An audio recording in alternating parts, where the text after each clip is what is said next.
ឥឡូវយើងមកដល់ខេត្តសៀមរាបម្ដងទៀតហើយម៉ោង6ជាងយើងបានជួលម៉ូតូជិះទៅមើលថ្ងៃរះនៅមុខប្រាសាទអង្គរវត្តថ្ងៃនេះយើងងើបមុនថ្ងៃរះម្ដងអូ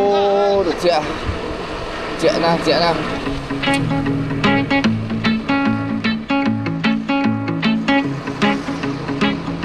Oh my god បាទនេះផ្លូវទៅគោមានដើមឈើស្អាតហើយមានកំពូលភ្លើងតាមផ្លូវខ្ញុំអាចដែរជិះទៅពេលព្រឹកចឹងសំលើកទី1ហើយស្មានតែអត់សូវមានមនុស្សតែពិតមានគេធ្វើចរាចរណ៍ជិះកង់ហាត់ប្រាណរត់ហាត់ប្រាណទៅមុខប្រាសាទអង្គរវត្តច្រើនតែអត់ដែលដឹងស្ទឹមតែលើកទី1ឃើញប្រុសតែ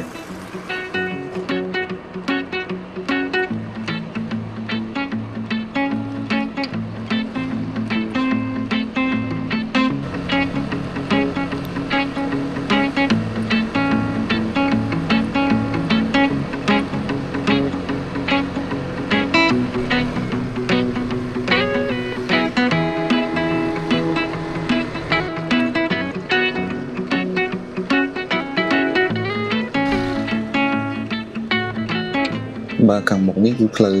ទៅមុខអង្គរវត្តហ្នឹងប៉ុន្តែគេត្រូវចរាចរណ៍ឲ្យជិះម៉ូតូចូលទេទៅដល់ម៉ូតូហើយយើងដើរចូលទៅបានហើយមិនបានចូលទៅទេហើយយើងជិះតាំងម៉ូតូតាំងពីលើករហូតដល់ឃ្លឺហើយឥឡូវយើងត្រឡប់ទៅវិញទៅអាហារពេលព្រឹកនៅក្នុងក្រុងសៀមរាបវិញមកលើកមុនយើងសាកបាយសាច់គោហើយឥឡូវយើងទៅសាកបាយសាច់មាន់គេល្បីម្ដងនៅកែងវត្តបូ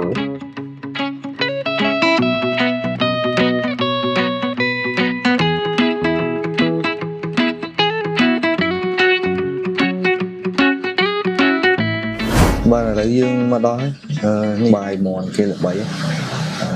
យូរហើយប៉ុន្តែបែរបានមកសាក់ទេឥឡូវយើងបានមកដល់សាក់ម្ដងហើយមើលរសជាតិគេល្បី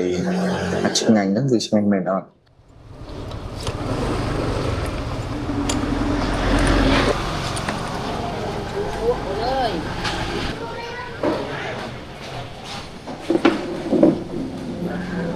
បាទបាយមួយចានញ៉ាំមិនអស់ទេមើលតែវីដេអូដឹងគឺទំនងមិនដែរឆ្ងាញ់បាយហើយអត់ថ្លៃបន្ទាប់ពីញ៉ាំ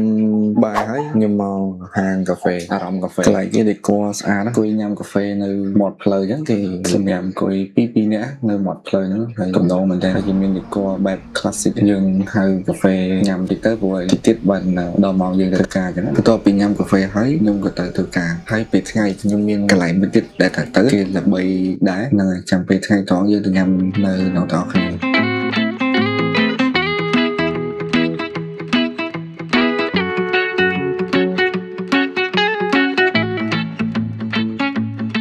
បន្ទាប់ពីចប់ការងារហើយដល់ម៉ោងថ្ងៃត្រង់ខ្ញុំមកញ៉ាំបាយនៅកន្លែងនេះច្រឡំមកញ៉ាំបាយញ៉ាំនំប៉័ងសាច់គោខ្ទះអីគេមិនទេកន្លែងអង្គុយគេទៅណោអង្គុយនៅមាត់ counter គេដូចនៅមុខផ្លូវអញ្ចឹងហ្មងណាយើងអង្គុយញ៉ាំយើងមើលទៅទេសភាពទៅក្រៅកន្លែងដែលអង្គុយមើលទេសភាពគេលើកនំប៉័ងមកបាទដល់កន្លែងយើងញ៉ាំនំប៉័ងសាក់មើលខ្ញុំក៏បានហៅកាហ្វេអំបិលកាហ្វេពុកមាន់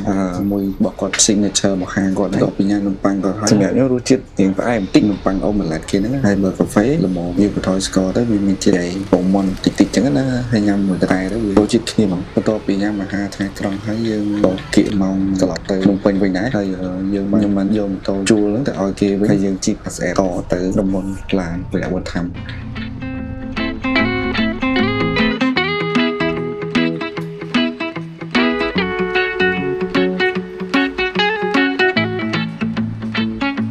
យើងជីបានមកដល់ព្រៃប្រោះគេឈប់នៅ station គេឲ្យញ៉ាំអាហារអីតិចតួចចឹងណាឥឡូវយើងមកដល់ពេញវិញហើយគង់តែជីផាសអេបទៅផ្ទះបាយបាយជួបគ្នាវីដេអូក្រោយទៀតនៅខេត្តសៀមរាបដដែល